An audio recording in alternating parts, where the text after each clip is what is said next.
لو انت شخص معبي دهون وقررت تتمرن وفعلا نزلت الجيم، ففي 3 حاجات ما تعملهمش حتى لو الكابتن قالك عليهم.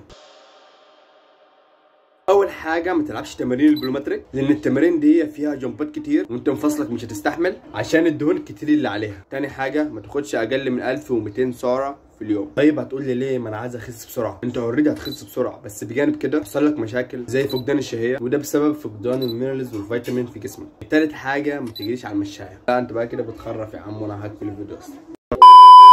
دقيقة يا عم بس اثبت مكانك. انا عارف اي حد طبعا بادئ فات بيجري على الجرايه وكده، بس انت افضل لك في الفتره دي انت تجري على اجهزه مثلا ثابته زي مثلا العجله ما فيهاش كده على المفاصل، والمشي. انا شايف المشي ده افضل حاجه ليك في الفتره دي.